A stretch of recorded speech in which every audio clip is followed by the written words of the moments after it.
All right, welcome back. You're watching Sokoni here on Morning Prime KTN News. Also, we are live this morning on Spice FM. So if you're waking up and you hear a different voice, this is the voice of course, KTN News running on Spice FM this morning, just also to give you a feel and flavor of how it goes here on TV as well. My name is Dbala Inair. I'm holding court this morning with the chair of Nairobi Security Exchange. This is Kiprono Kitoni. Also, we've created first time with Professor Dominic Mwenja, the chair of CBK Pension Fund.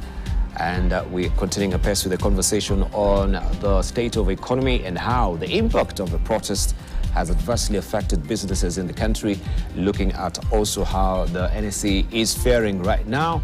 And moving forward, some of the demands by Gen Z, will they be met by the president? Remember also today that particular space, that is the X space, will be a pivotal one where the president had proffered his hand of welcoming the Gen Z on the negotiating table to try and slice and dice these matters that are affecting the country as well. I just want us to continue just apace with that conversation and hear from you, Prof, as well this morning in this regard. We've seen, especially yesterday, everyone had blown their gasket that the Salaries and Remuneration Commission, they're very insensitive in light of what we are going through as a country, that right now they're still pushing the envelope. They still want to make sure the packs of MPs are going up, the packs of the governors are going up, the civil servants as well. And this also was a huge debate, as we saw it earlier, on the floor of the Senate. Were they just fulfilling the mandate, despite the fact they see all this, brouhaha and the protests around us right now, and people are feeling the angst of how insensitive the government has been, but still you want to really cram it down their throats as well. Your reaction? Thank you, Dibal. Let me start by giving my condolences to the families and of the young people who lost their lives over the last 2 weeks. It's really unfortunate to lose 39 people and hundreds of them actually in being injured over the last 2 weeks. The businesses that have lost mostly just about everything, and especially from yesterday. And it's unfortunate that we have a group of young men mostly, the goons that infiltrated the protests yesterday, on Tuesday, and really made the movement that's been started by the Gen Zs to look bad. And as I was looking at that, I remember, sometimes I compare them with what is happening in the North Rift with the bandits. There's a formula to get rid of the bandits, but it never happens. There's this other movement that was started by the Gen Zs, which is good for the country.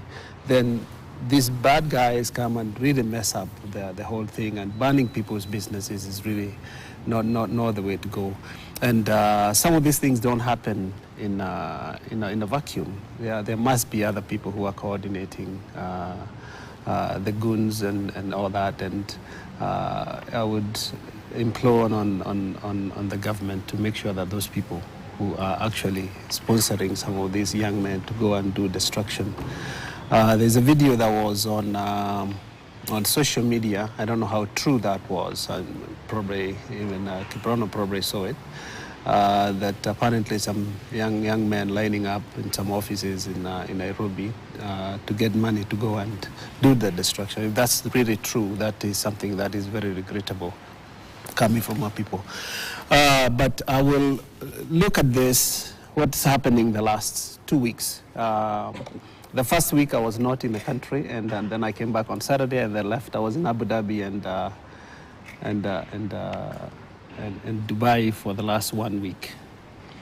And looking at the two countries, the two Emirates, you go to Dubai, you drive to Dubai, you've been there many times, you go to Abu Dhabi, and you see the shift in matters of economic development, matters of everything that has to do with what Dubai is today. And the difference between those two Emirates is really just the mindset. And if we are able to address the mindset that we have in terms of our economic model, our political model, our governance model, and we have those three models to really look to our aspirations as a country, we can go far. And at this time, we have the best opportunity, and President Ruto has the best opportunity now to hit the reset button and set the country in the right direction. They came in with a mandate to change this country from the bottom-up economic development model.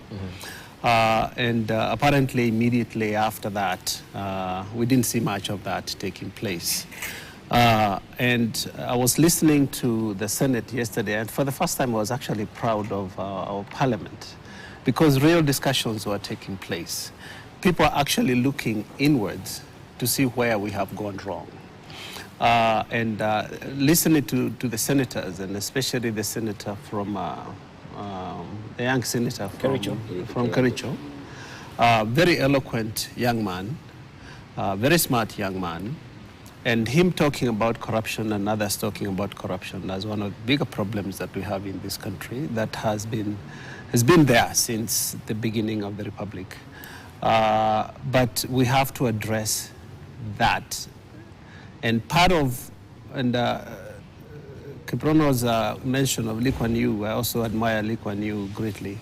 But before you go to the Lee Kuan Yew factor, but the question is, of course, what we saw on the floor of the House, everyone was asking. I could see on the other side, but Pandis also wanted to chime in and say, maybe, of course, they're speaking so impassionately right now because they know how the furor of, the whole populace is in the country. Is it just for political expediency? Because many of them have had the same flaw, right, to speak on these issues they've not spoken to. Why is this the providential time for them to really speak so impassionately and look so remorseful? So should we buy it that this is really genuinely coming from the deepest recesses of their hearts at the end of the day? And I think the temperature, the political temperature in the country has changed. The political realities in the country has changed. And I can tell you, in 2027, we have this almost 15, 16 million young people within the Gen Z generation. That's an additional 16 or 17 million voters. We encourage them to register to vote so they can also play their part in 2027. And I am anticipating probably one of the highest turnovers in Parliament in the history of this country because of this reawakening that we have seen that is coming from Gen Zs. So they have a right to be scared. And if they don't do the right thing now, 2027, 2/3 of Parliament will be out. Yeah, maybe you will say with that particular figure of 16 million voters, yeah, Setiras Baribas, if everything remains constant, that we won't have any breakdowns of, machinery there at immigration, that now we'll have a stock of excuse, for the last 1 month, we can't issue IDs. There are all manner of excuses will come. But if now they'll be particularly intent on going to register and be having also the voter's card and they're given the ID, I think that will dramatically change the brand of politics in this country moving forward.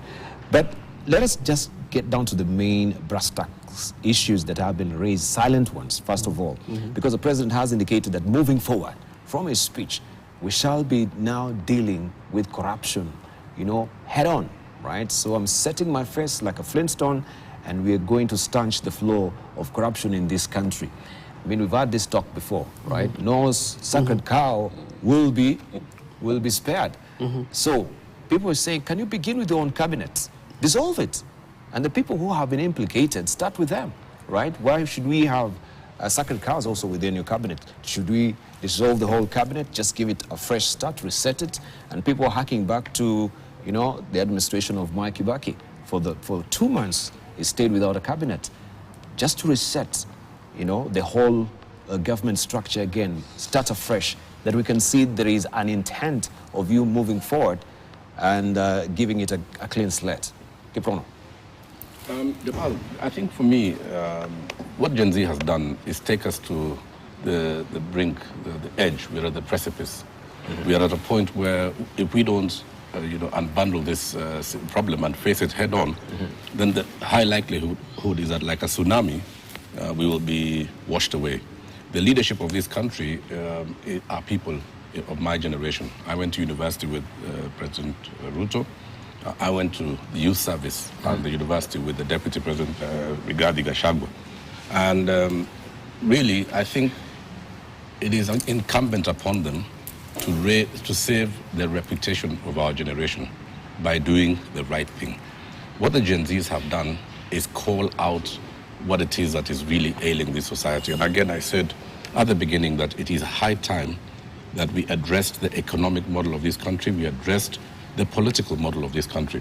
What would I do? If I was in the shoes of the president today, I would do three things. Number one is it is a high time that we had a national convention where all these things are brought to the table. I would invite the faith-based organizations, I'd invite the civil society, I'd invite the private sector, I'd invite the executive, the judiciary, parliament, and most importantly, I would give the youth a seat on the high table to have these conversations, and it need not be for a short period of time. It's happened in many countries where you have an extended national convention where nothing is spared. And like I said, we are in the information age, so all this information is in the public domain. All these ideas are there. And together, as stakeholders in this country, because we have no other country that we call home, we can address the challenges that bedevil this country. With regard to the question that the entire cabinet be scrapped, I think for me that's perhaps not solving the problem, because within the cabinet there are very many competent people who deserve to be where they are. However, there are also very many inexperienced and incompetent people who deserve to go. So I think in that, maybe we need to give the president the latitude as provided to him by the Constitution to choose whom he wants to work with. However, a meritocracy is what's going to usher us to the next level. The second thing that I think we need to do with regard to the budgeting process, because this is where the problem began. The debt that this country has got right now, which is today in the region of 11.5 trillion Kenya shillings, is a crystallization of debts carried forward from previous regime. These debts have crystallized under the leadership of President Ruto. What would have been my response if I was in his shoes? I would have probably started off by insisting that going forward we operate with the principle of a balanced budget. A balanced budget meaning you appropriate only that which you earn. I would also make sure that we address the issue of pending bills. Many of the commercial sectors in Kenya are suffering or reeling in unprofitability because of pending bills which has a knock-on effect. Because if you're a contractor who has received sand deliveries, who have taken things from hardwares, as a result of not being paid by government, you cannot then unpay your suppliers downstream. And again, there are fundamental issues with our tax regime system, because revenue authorities expect that you will pay your VAT on the 20th, notwithstanding the fact that you haven't been paid, even where government itself is the defaulter in terms of paying.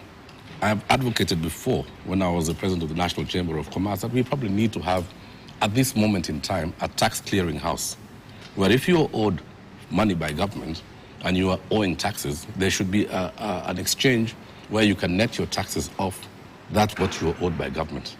Because we see the moment you don't pay your taxes, you immediately go into a very high penal regime by the revenue authorities, and that can very quickly take you into bankruptcy. I thought maybe on the defraying of that, the issue of, because now you can forget it, that you can actually get a refund from government when it comes to VAT, yes. You know that, so they'll say, of course, we have this, so but we can offset it, yes. Why don't we have a clearinghouse? So they just established that formally. So that eventually what you're paid will be net off what you owed in taxation. The third thing is obviously to cut wastage. I mean, we've talked so many things, but the reality of the matter is that there is so much wastage in government. I don't know how many of you have gone to conferences in Naivasha when these government operatives are present. These guys will come in I don't know how many gas guzzlers, how many helicopters, how much per diem, how many staff. If you travel, and you've traveled to Abu Dhabi last week, and if you ended up in the plane with the leaders of government, in the political and the civil service, you'll be surprised at how many support staff they have in their plane. And that's the reality. The extent of our wastage is at a level that is not tenable anymore. Within the budgetary process as well, there is the whole issue of appropriating funds that have not gone through the proper approval system of Parliament. And that is a bad precedent that this government has taken over from the previous government. Yeah, the previous government began the trend of actually appropriating money that has not been duly approved by Parliament. And those bad manners have gone on to this government, and that must stop. And the whole issue of hidden budgetary allocations, this office has got a slush fund that is not subjected to audit. I believe that as Kenyans, we are past the stage where we want to see those type of things. Everything should have a budget, a name, and it should be within a proper appropriation code with clarity in terms of what those funds will be used for. Finally, on leadership, I think it is a high time that we really develop a new code of leadership conduct. We need to revisit our values. We need to look at the ethos. What is it that we stand for as Kenyans? In the fight against corruption, I do believe that it is also a high time that as a country, we adopted a different approach. We need to digitize the fight against corruption. We need to be able to get on, a platform where you can name and shame corrupt leaders. We've seen governors who make demands to pay pending bills for 40 and 50% of the value. That's to kill the goose that lays the golden egg. We need our leadership, our entire leadership, from the president downwards, to be subjected to a lifestyle audit.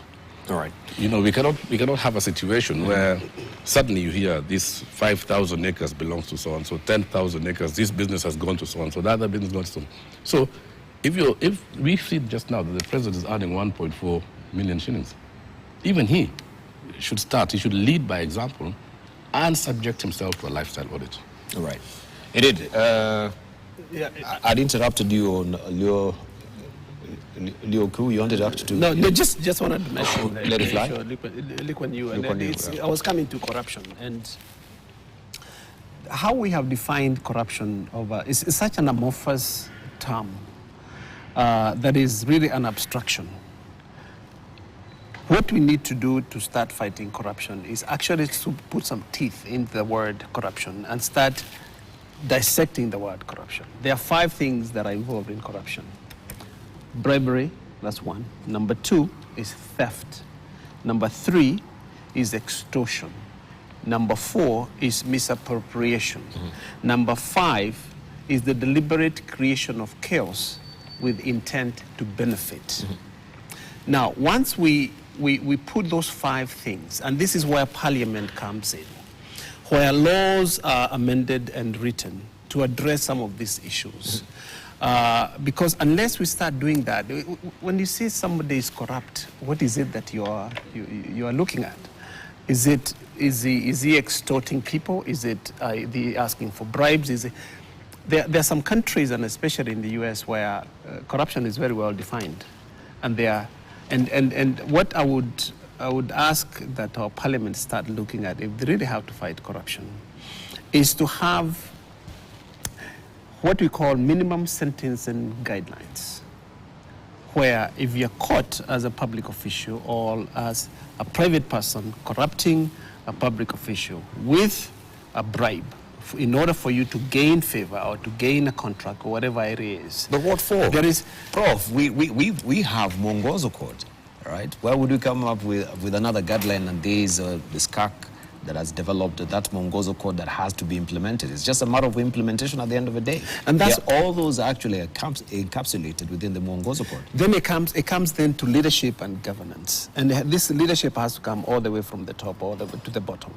And if we don't address it at that level, then we are not going to be able to fight corruption. And unfortunately, because I was listening to, I think, to NIS director the other day when he was giving his remarks after what happened last week. And part of his conversation was there is rot everywhere in each level of government. And those are areas that need to be addressed. And if we don't address those areas, in terms of corruption and other things that are happening within each level of government. We are not going to be able to solve these problems. And what we have seen with Gen Z this last 2 weeks, we are just postponing that to come and happen another time. So really, leadership has to take lead in this. And this is why I said earlier that the president has an opportunity to hit the reset button and lead by example. Now, when it comes to the cabinet, there's a difference between incompetence and there are people who are totally incompetent who are in the cabinet, and we know that. But there are also people who are good within the cabinet, and they have the merits to be where they are. And that is a job that we have to leave to the president, to be able to look at the cabinet and say, okay, this person is not serving what we expected him to be serving, and then move on to do whatever reshuffle that he needs to do. We know, and we have always said, government has been the problem. And going to what Kiprono just said, in terms of, I'm a business person. And I've done business with government, with county governments, and the biggest problem that we have right now that's affecting our medium and small enterprises is the pending bills that have not been paid.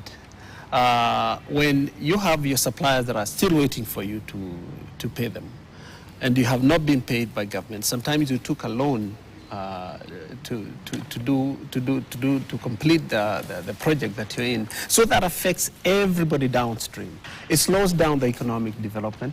It finally ends up affecting the economic activities within the country.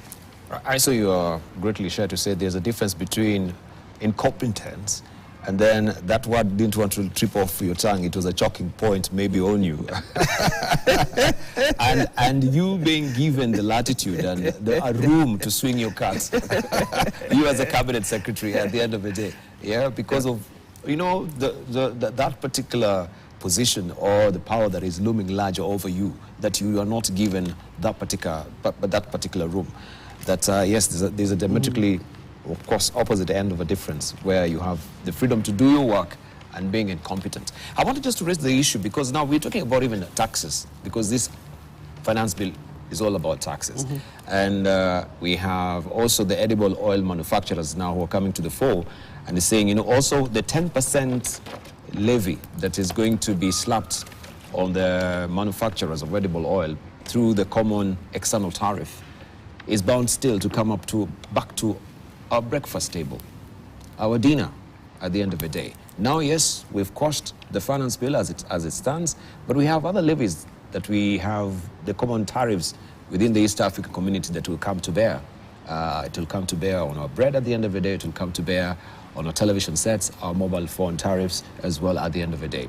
And this is where also they're coming and saying, hey, we will not have any other option other than to raise until the government rescinds. Because now also on the common external tariff, that is optional, right? I know it's an agreement, but it is an application of a country. I know so far Uganda has done that. The application is still, it's on. Kenya had applied, but this is bound to come to the effect, I think, beginning of this month, right? Could we also maybe just address some of this?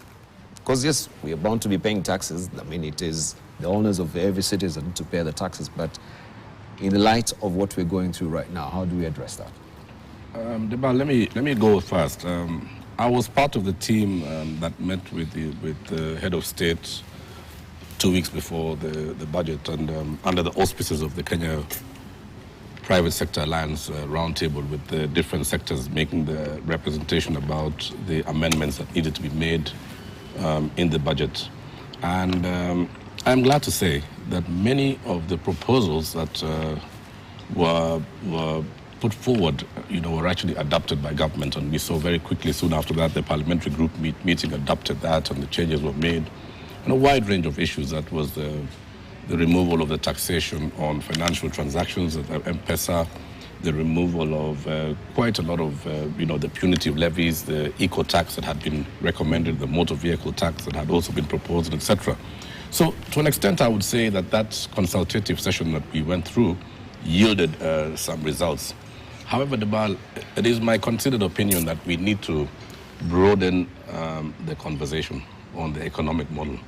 And I don't think it is, you know, about the external tariff with our East African partners and etc. Kenya is a fulcrum economic hub. I mean, Kenya is the gateway to the Eastern African region, and that was something that God gave us. I mean, the fact that we have the best deep water ports in the region, our geographical location being so close to most of the other global hubs financially, the fact that we, have the largest stock exchange in the region here in Nairobi, the fact that even our own infrastructure not just serves us but serves the broader region, behoves of us to broaden the conversation to discuss what are we going to do with manufacturing?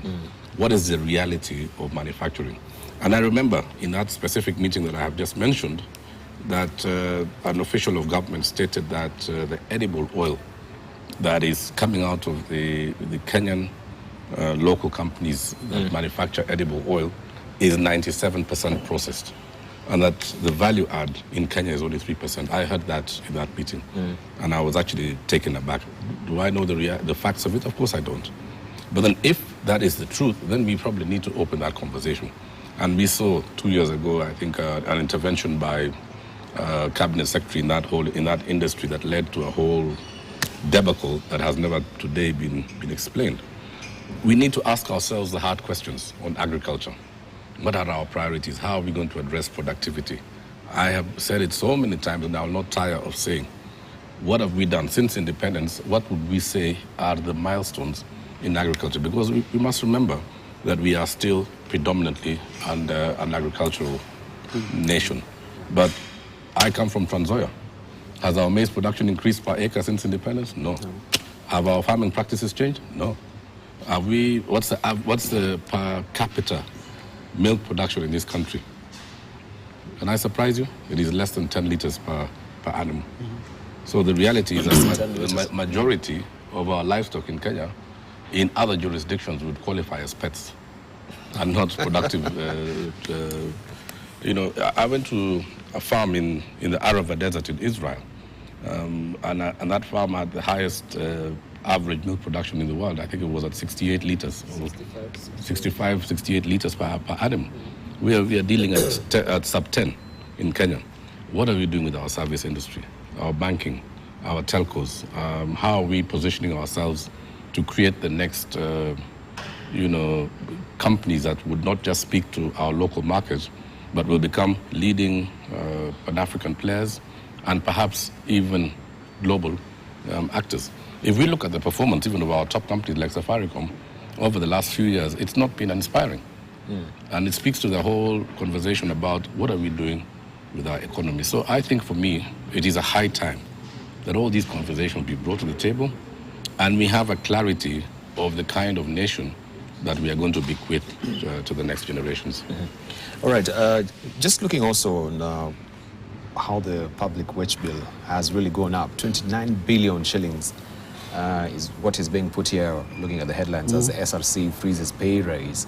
And it says that public servants took home an additional 24.8 billion shillings in salaries between July and March this year.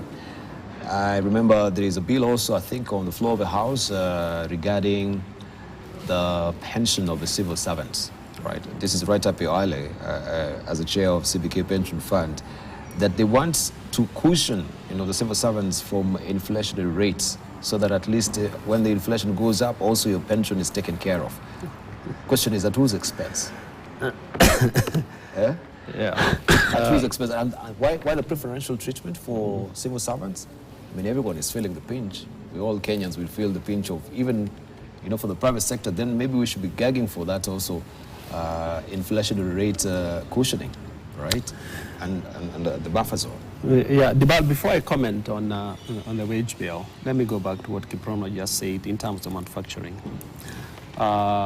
If we get agriculture right, we'll get a lot of other things right. Because most of the economic activities that we do in this country, being primarily an agricultural country, is around agriculture. And the moment we feed our people, I'm very much involved in agriculture. Right now I'm in Ethiopia, we're producing food in Ethiopia. And the issue of addressing food security and having our people fed. I've been to Israel, I've sent my team to Israel to kind of look at how these people do what they do. It's just simple use of technology and understanding the technology of farming. And once we understand the technology of farming, the basic science is the same worldwide. It doesn't matter where it is. But then there has to be some underlying assumptions within the population that we are putting in farming that we have to educate them and make it possible for them to learn some of the new ways of farming. You take a cow, for example. We have issues with feeds in this country. We've had issues with feeds. The protein levels in feeds and all that is very, very expensive, which makes it easier for other countries to produce more milk than we do because they have better systems. Like Uganda has a pretty good system on feed production. So we have to look at agriculture and invest in agriculture in ways that is going to increase our productivity in whichever area of agriculture that we are in, which is now into manufacturing of the agricultural-based products, which now leads to the manufacture of other things that support the whole entire industry. Now, having said that, the wage bill is a problem. It has been a problem. We have too much government, and it's the other day somebody was comparing the U.S. and I think it was one of the commenters, the U.S. and this country, and how big the size of our cabinet is. In the U.S., they have 15 cabinet secretaries, okay? 15 cabinet secretaries, 29 trillion, I believe it's $29 trillion, the GDP. We have, how many do we have, 21? Yeah. We have 21 cabinet secretaries, and heading to 50. We are not even the size of California in terms of our GDP. So it's less than Orange County. It's less than Orange County. Because if California was a state, it would be the 5th largest country in the world in terms of GDP. So you can see how much government we have as a small country. And therefore, this is an area that needs to be addressed. And I'm hoping now the conversation that has been started following Gen Z's activities the last 2 weeks, we're going to start looking at the issue of the size of our government. Unfortunately, when the new constitution came, I think we wanted to devolve everything from the national government to such levels that it became too expensive for us to be able to run our government. On the issue of pensions, because I'm in that space, when you peg pension increases to the rate of inflation, and you have automatic increase in benefits, you're going to kill the pension industry. Because the money that we are paying our pensioners is the money that our investments are. And that's why for us, we get concerned when NSE is not doing well, because we are heavily invested in NSE. So that need to be rethought, because it will create chaos.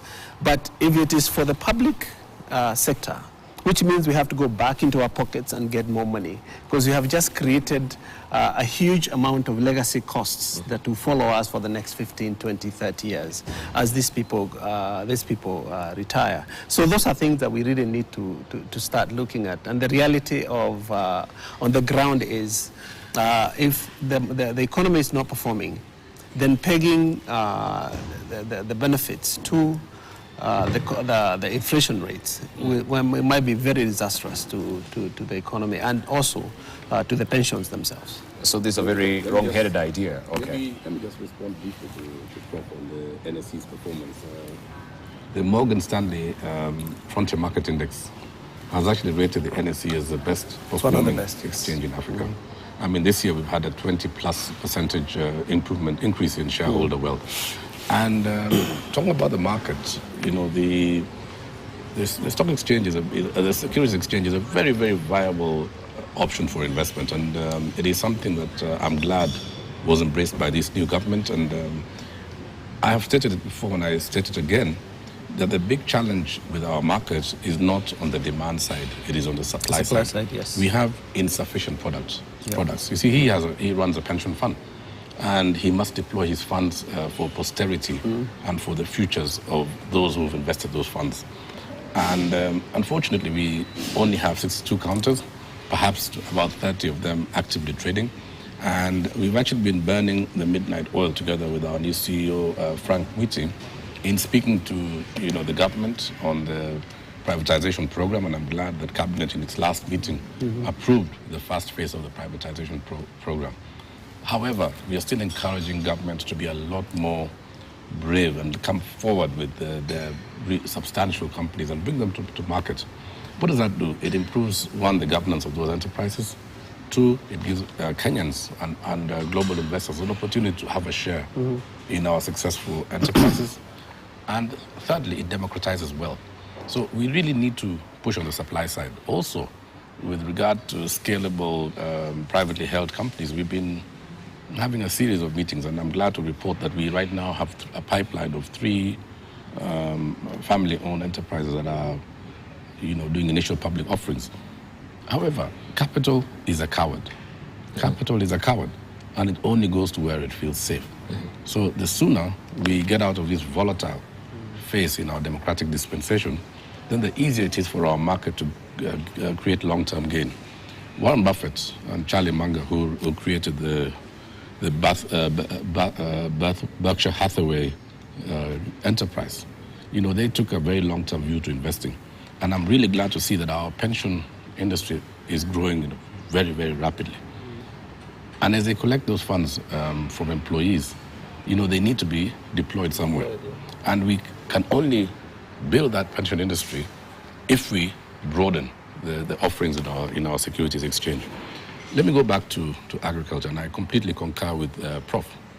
Before we go to agriculture, I want to just also to touch on the issue of, now you were talking about the IPOs and the NSC, yes, because the president had indicated that, yes, we want to privatize some farms, and they should be listed up at the NSC, yes, and how that also maybe might tick up, that's IPO taking that has plateaued for the longest time ever. Yes. The question is, do you think at this particular time that will be quite a providential idea to do in light of what is going on? Because people have been questioning, why are we also privatizing some of very robust, well-doing parastatals like KPC? I gave the rationale a few minutes ago. KPC today is a parastatal of government. It's done very well. It is a monopoly infrastructure provider. However, you know it and I know it, that the governance of that company has been subjected to a lot of ups and downs over the last 20 years. Why is that? It's because it is in the hands of the powers that be, right? And they will, and he who calls the tune, there's a piper. Who pays the piper calls the tune.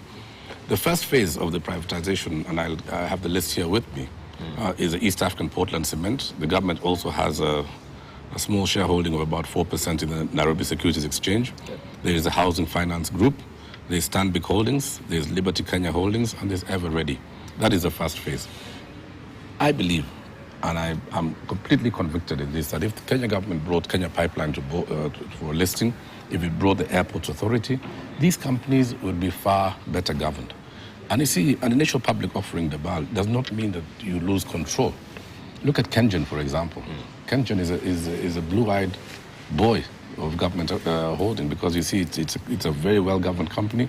It is a listed company, and by being a listed company, it is upheld by a very high level of scrutiny by the Capital Markets Authority, who are our regulator. Your corporate governance practices must be top-notch. You must have good sustainability credentials. You must have good culture in your board level. You must hold your executives accountable. It is not the same in government parastatals. That is why many of them do not end up doing well. So the case for listing is quite, bulletproof. Yeah, and also I think I need to reiterate on the same. As somebody who is leading a very large pension, the basket is very small. Yeah. And once we get that basket widening just a little, we have more choices, and we have more capital to deploy some of these, especially the IPOs that are coming. So I'm glad to hear that you guys are looking at some extra IPOs, and the issue of parastatals privatization taking place. For us, I think in the pension industry, we are always looking for appropriate organizations where we can be able to invest some of the money that we have. Right now we have such a concentration in this small basket. That is something were to happen, God forbid, and one of them goes bust. That's why I keep on praying all the time. Safaricom stays safe, because the exposure for a lot of investors who have concentrated a lot of their resources on just a few companies that are on the NSC is quite high. The top tier so companies, yes.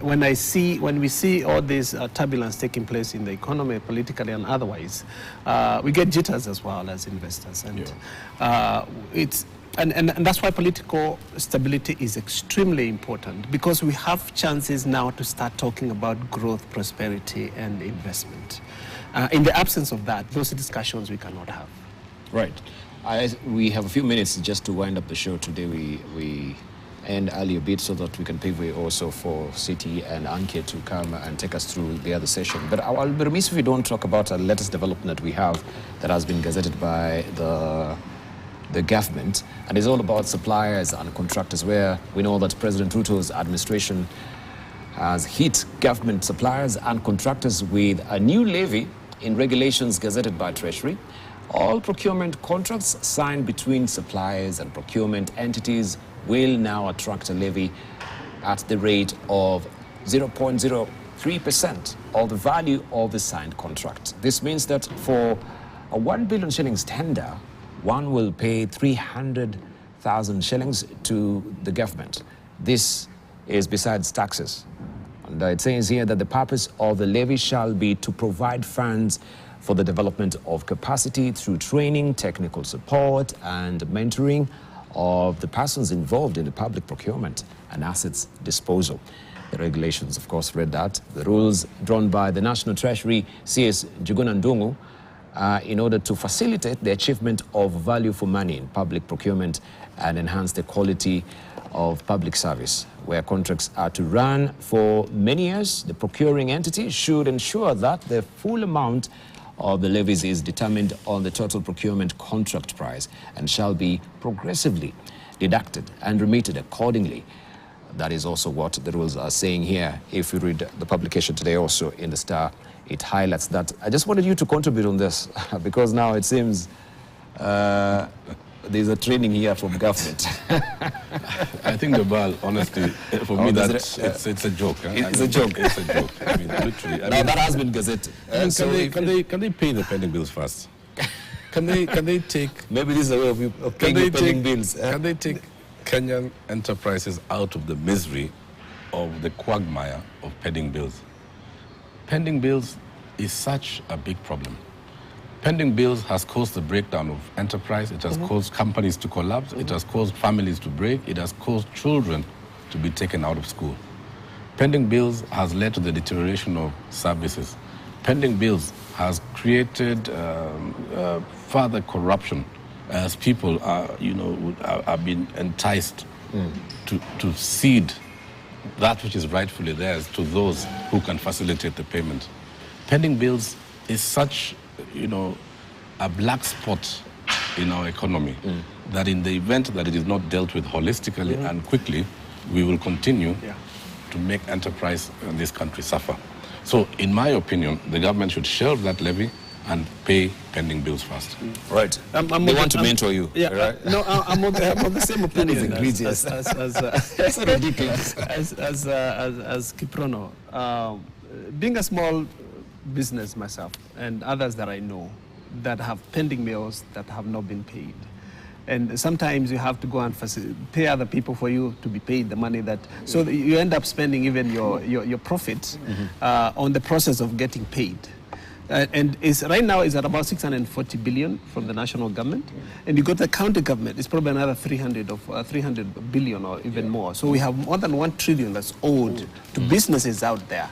Now, the snowball effect to that is the deterioration of unemployment, because people have fired people, because people have closed business.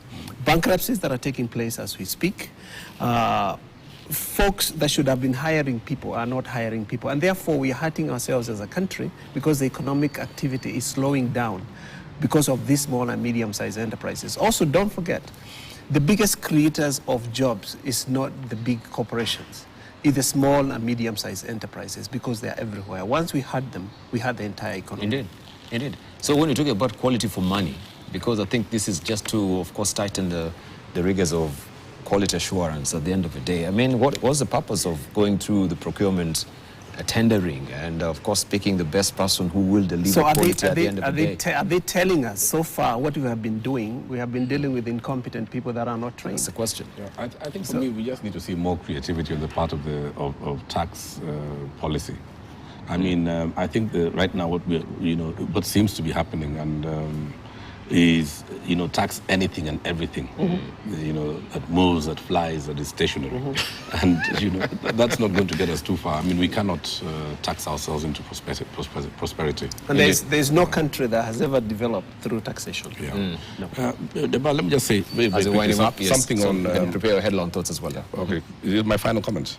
Yes, no, not really. But we've got a minute or two. Okay, and I'll just say two things. One is, I do believe that in order for us to resolve the problems of this country, we also need to start to consider a national safety fund that really caters for, like a safety net fund that really caters for people who lose enterprise during civil unrest.